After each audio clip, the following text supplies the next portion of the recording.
Bonjour chers étudiants, on est sur notre troisième capsule de pédagogie de renforcement en comptabilité générale qui va être réservée au plan d'amortissement dégressif et qui va nous mener à approfondir les notions d'amortissement vers ce qu'on appelle l'amortissement dérogatoire. L'amortissement dégressif a été introduit au Maroc par la loi de finances en 1994. Pourquoi cet amortissement dégressif ou bien ce procédé? C'est pour tenir en considération la réalité d'acquisition des biens. Donc les biens, ils se dégradent beaucoup plus dans les premières années que dans les dernières années, alors que cela n'est pas relaté par l'amortissement linéaire constant, et c'est pour cette raison qu'il y a cette option fiscale. Je dis bien, c'est une option fiscale, c'est un cas non courant de l'amortissement. Il est basé sur le calcul du taux d'amortissement dégressif, qui n'est rien d'autre que le taux d'amortissement linéaire qu'on calcule à travers 100 sur la durée de vie probable, multiplié par un coefficient qui dépend également de la durée de vie probable. Donc ce coefficient est égal à 1,5 pour les biens dont la durée d'amortissement est comprise entre 3 et 4 ans, elle est de 2 pour les biens dont la durée d'amortissement est comprise entre 5 et 6 ans. Et enfin, elle est de 3 pour les biens dont la durée d'amortissement est supérieure à 6 ans, c'est-à-dire 7 ans et plus. Donc, question qui se pose. La première question, est-ce qu'on applique l'amortissement dégressif à toutes les immobilisations? Oui, il est applicable à toutes les immobilisations, sauf, là je précise, qu'il n'est pas applicable pour les immeubles et pour le matériel de transport des personnes particuliers, c'est-à-dire les voitures de tourisme. À part ça, on peut appliquer l'amortissement dégressif et les entreprises ont cette option fiscale. Une question qui peut être posée également, certains peuvent dire, qu'en est-il si jamais la durée est égale à 1 an ou bien 2 ans? Je dirais que pour les immobilisations, généralement, on ne prévoit pas une durée inférieure à 3 ans. On ne prévoit pas, ça veut pas dire qu'on ne peut pas vendre ou bien céder l'immobilisation avant la 3e ou la 4e année, mais on ne prévoit pas dès le départ, lorsqu'on achète une immobilisation, qu'il va rester chez l'entreprise ou bien qu'il va être utilisable seulement pour une durée d'1 ou 2 années. Le premier cas pratique sera consacré au plan d'amortissement dégressif lorsque l'acquisition est faite au début de l'année. Notre entreprise ABC a acquis et mis en service une machine le 3/1/2020 pour un montant hors taxe de 400 000 dirhams. Je répète quelques précisions que nous avons déjà évoquées dans la précédente capsule, c'est que si la date d'acquisition et de mise en service sont différentes, on retient la date de mise en service. C'est-à-dire, par exemple, si jamais l'entreprise a acquis la machine le mois 1 et l'a mis en service le mois 5. Dans ce cas, le début d'amortissement va commencer à partir du mois 5. Dans notre cas, la date d'acquisition coïncide avec la date de mise en service. Deuxième chose, c'est pour le montant d'acquisition. Donc, le montant d'acquisition, c'est le coût d'acquisition qui englobe tous les frais à part la TVA. C'est un montant qui est hors taxe. La durée de vie probable est de 4 années pour notre cas et le mode d'amortissement est un mode dégressif. Pour commencer notre plan d'amortissement, je mets devant moi mes informations dont j'ai besoin.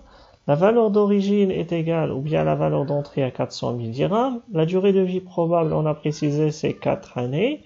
Et la date d'acquisition, c'est le 3/1/2020. C'est le mois 1 de l'année 2020, quel que soit le jour. Donc notre jour, c'est le 3. Mais si c'est le 5 ou le 15 ou le 20, ça ne change rien. On retient le mois 1. C'est bel et bien le début de l'année. Donc on va calculer d'abord le taux d'amortissement constant, puis le taux d'amortissement dégressif. Bon, pour le taux d'amortissement constant, comme on l'a vu dans la capsule précédente, c'est 100 sur la durée de vie probable sur 4 qui va nous donner 25%. Maintenant, pour le taux dégressif, on multiplie le taux constant, nous avons, fois le coefficient. Bel et bien, nous avons mis que si la durée est entre 3 et 4 ans. Le coefficient c'est 1,5, ça va nous donner un taux de 37,5%. Maintenant, on va dresser le tableau de calcul de notre amortissement dégressif. Donc, le plan d'amortissement il est composé de ce tableau suivant. Nous avons 4 années de 2020 jusqu'à 2023. Donc, la première valeur, c'est la valeur nette d'amortissement de début. Comme vous pouvez constater, on commence par la valeur d'origine.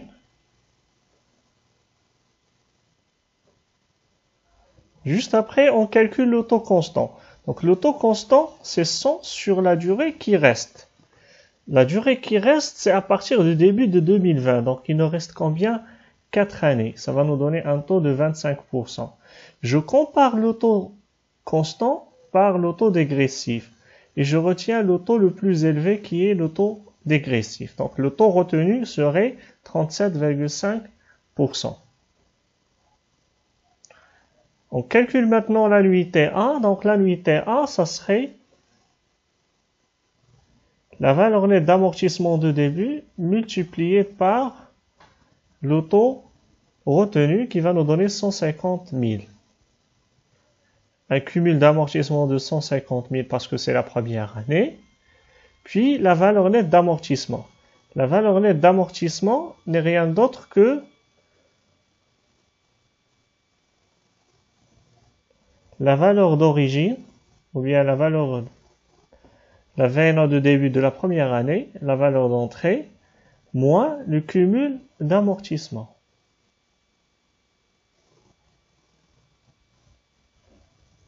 Je reporte maintenant, et c'est ça la différence avec l'autre tableau, une autre différence, c'est je reporte la valeur nette d'amortissement de fin à la valeur de début de 2021. Après avoir mis la valeur nette d'amortissement de début, je passe au calcul du taux constant. Donc c'est 100 sur la durée qui reste. Il reste 3 ans. C'est 100 sur 3 est égal à 33,33%. Je le compare avec le taux dégressif et c'est toujours le taux dégressif qui est le plus élevé que je retiens. Donc je retiens le taux dégressif, je multiplie par la valeur nette d'amortissement de début, je retrouve une annuité de 93 750. Maintenant, je vais ajouter le cumul d'amortissement précédent sur cette annuité pour me donner le nouveau cumul d'amortissement qui serait de 243 750. Puis la VNA, de la même façon, 156 250. Comment je l'ai calculé? J'ai pris la valeur d'origine qui est 400 000 moins le cumul d'amortissement qui est 243 750. Donc je reprends, je prends toujours la valeur nette d'amortissement de début de la première année qui est la valeur d'origine moins le cumul d'amortissement et non celle sur la même ligne. Maintenant, je reprends cette valeur au début, ce qui est 156 250, et puis je calcule le taux constant. Le taux constant, combien il me reste d'années? Il me reste 2 ans. 100 sur 2 est égal à 50%, et cette fois-ci, c'est le taux constant qui est le plus élevé. Donc, je retiens le taux de 50%, je le multiplie par la valeur nette d'amortissement de début, ça va me donner 78 125. Donc le cumul d'amortissement serait de 321 875. Donc je fais la somme de cette façon. Et puis la VNA de fin d'exercice est égale à 78 125. Que je vais la reprendre à la dernière année, 78 120. Je recalcule le taux constant, il est toujours maintenant 100%, il est toujours supérieur au taux dégressif. Donc je retiens le taux de 100%. Donc je le multiplie, ça va me donner 78 120. Le cumul d'amortissement maintenant est égal à 400 000 et une VNA qui est égale à 0 suite à la différence entre les deux valeurs, donc la valeur d'entrée et le cumul d'amortissement. Comme ça, j'ai terminé mon... Il reste à vous préciser ici, c'est que certains étudiants, parfois, ils me posent la question, vous nous avez dit que ça c'est un taux qui est constant, mais il change. Donc, il change d'année en année. Pourquoi? C'est un taux qui est constant, linéaire. Si je le retiens, si je l'applique sur la valeur d'origine, je l'applique sur 400 000. Mais 33,33%, si je la retiens, je ne vais pas l'appliquer sur 400 000, mais je vais l'appliquer sur le reste. C'est pour cela que le reste, il ne concerne que 3 années. C'est pour cette raison que je passe de 4 années à 3 années après 2 années. Regardez, lorsque je l'ai retenu dans la 3e année, je l'ai appliqué sur 156 250. Il ne me reste que 2 années. C'est pour cela que ça change. Ça change en tenant en considération la valeur sur laquelle il serait appliqué. Mais le taux, il est bel et bien constant. Une fois on le retient, l'annuité, il devient constant. Pour notre deuxième cas, il sera consacré toujours au plan d'amortissement dégressif, mais cette fois, lorsque l'acquisition, il se fait au cours de l'année. C'est-à-dire, on ne retient pas la première année, l'année entière, mais on retient une fraction de mois de l'année. L'entreprise ABC a acquis et mis en service une machine le 4/7/2020 pour un montant hors taxe de 400 000 dirhams. Donc, comme vous pouvez le constater, ce que nous avons changé, c'est la date d'acquisition. Donc, c'est au cours de l'année, c'est le 7e mois. La durée de vie probable est de 4 ans et le procédé d'amortissement est dégressif. Donc, puisque la date d'acquisition et de mise en service, c'est le mois 7, donc combien de mois j'ai? J'ai à partir du mois 7 jusqu'à le mois 12. Je compte à partir du mois 7. Et le mois 7 est inclus également. Faites attention, ça nous donne 6 mois. Donc, certains, ils peuvent faire 12 moins 7 est égal à 5, c'est faux. Donc, faites attention à ces petites erreurs d'inattention, parce que parfois, ça risque de coûter l'exercice entier. Donc, je retiens mes données. La valeur d'origine est de 400 000 dirhams. La durée de vie probable est de 4 ans. Et la date d'acquisition, c'est le 4/7/2020. Je vais calculer de la même façon le taux d'amortissement constant est égal à 25% et le taux dégressif est de 37,5% après avoir appliqué le coefficient de 1,5. Je dresse mon tableau et vous allez constater les différences. Donc la première différence, c'est au niveau des lignes, de nombre de lignes. Il y a une ligne qui s'ajoute. Pourquoi? Parce que dans 2020, je n'ai que 6 mois. Ce qui va m'obliger à prendre 6 mois également de l'année suivante qui est 2024. Donc là, la VNA de début est de 400 000 dirhams et je commence, comme nous l'avons fait avec l'autre tableau, avec le taux constant. Donc le taux dégressif, il est de 37,5%. Le taux constant, maintenant il y a une différence dans le calcul, c'est que je le calcule à travers le nombre de mois. Donc, combien de mois nous avons par an? C'est 12. Sur combien la période entière? C'est 48.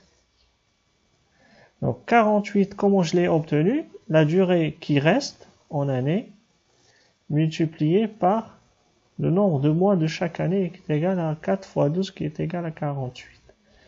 Donc, je multiplie par 100 pour me donner en termes de pourcent. Je compare le taux constant avec le taux dégressif. Je trouve que c'est le taux dégressif que je dois retenir pour la première année. C'est 37,5%. Et je calcule l'annuité. L'annuité est égale à 75 000 dirhams. Comment j'ai fait pour la calculer? J'ai pris, et là je fais attention, j'ai fait 400 000. Vous allez me dire, multiplié par le taux, très bien, 0,5%. Mais je dois prendre la fraction de mois qui est retenue, donc fois 6 sur 12. Donc voilà, je fais attention à ne pas oublier la fraction de mois de la première année pour me donner 75 000. Le cumul d'amortissement, c'est toujours 75 000 puisque c'est la première année. Et la VNA est égale à 325 000 que je la retiens dans l'année suivante. Comment j'ai fait la VNA de fin? C'est la VNA de début, moins le cumul d'amortissement, qui va me donner la VNA de fin, que je la reprends dans l'année suivante. Donc, dans l'année suivante, la première chose avec laquelle que vous constatez que je fais, c'est de calculer le taux constant et de le comparer avec le taux dégressif. Donc, maintenant, comment j'ai fait? 12, c'est toujours maintenu pour l'ensemble des années. Donc, comment j'ai fait pour ces 42? Regardez. C'est 48 que j'ai dans la première année, la période entière, moins combien il est passé de l'année précédente, il est passé 6 mois. Moins 6. Ça me donne 42. Donc 12 sur 42 fois 100 pour que ça s'exprime en pourcentage, ça me donne 28,57%. Je la compare avec l'autodégressif, je retiens toujours l'autodégressif parce que c'est le plus élevé, 37,5%. Maintenant, je multiplie l'auto retenu par la VNA de début, ça va me donner 121 875 dirhams. Le cumul d'amortissement maintenant, c'est la somme entre le cumul d'amortissement de l'année précédente plus l'annuité de l'année en cours. Ça va me donner 196 875. Donc la VNA de fin est égale à 203 125, qui est toujours la VNA de début moins le cumul d'amortissement. Je fais attention à VNA de début de la première année qui est la valeur d'origine ou la valeur d'entrée moins le cumul d'amortissement. Donc dans l'année suivante, je vais recalculer encore le nombre de mois, l'autoconstant. Donc comment j'ai obtenu le 30? C'est 42 de l'année précédente, c'est là, moins combien il s'est passé? Il s'est passé une année entière, moins 12. Ça va être égal à 30. Donc 12 sur 30 fois 100 pour que ça soit exprimé en pourcentage, ça me donne 40%. Je le compare avec le taux dégressif. Maintenant, ce que je retiens, c'est le taux constant. Et faites attention, à partir de ce moment-là, je ne fais plus de comparaison, je retiens que le taux constant. Je retiens la VNA d'amortissement de début, la même, qui est restée pour les années suivantes, qui va rester pour les années suivantes. Donc je la multiplie par 40%, ça va me donner 81 250. Comme d'habitude, je calcule maintenant le cumul d'amortissement, ça me donnera 278 125. Et la VNA de fin, qui est toujours la valeur d'origine ou la valeur d'entrée, moins le cumul d'amortissement, ça me donne 121 875. Dans la ligne suivante, quand vous constatez, je reprends la même VNA de début que j'avais dans l'année précédente, pourquoi? Parce que j'applique et je retiens le taux qui est le taux constant. Donc, c'est la même annuité qui est 81 250. Je fais la somme avec le cumul d'amortissement précédent, ça va me donner un cumul d'amortissement de 359 375. Maintenant, la VNA de fin, il va être toujours la différence entre la valeur d'origine moins le cumul d'amortissement de l'année concernée, et ça va me donner 40 625. Donc la dernière année, donc je retiens 203 125 comme VNA de début, multiplié par le taux constant qui est 40%, mais il ne faut pas oublier qu'il n'y a que 6 mois donc dans la dernière année. Donc ça va être 203 125 moins ou bien multiplié par 40%, multiplié par 6 sur 12. Faites attention de ne pas oublier, ça va me donner naturellement 40 625. Je fais la somme pour retrouver le cumul d'amortissement de 40 000. Et enfin, j'ai terminé avec une VNA qui est égale à 0. Comme approfondissement, nous allons discuter l'amortissement dérogatoire. Mais bien avant, rappelez-vous, lorsqu'on a précisé que l'amortissement dégressif, c'est une option fiscale accordée par l'État aux entreprises pour qu'elles puissent constater l'amortissement et rapprocher la réalité économique qui veut que la dépréciation elle est beaucoup plus importante dans les premières années que dans les dernières années. Mais c'est un élément exceptionnel et ce n'est pas un élément qui fait partie de l'exploitation courante.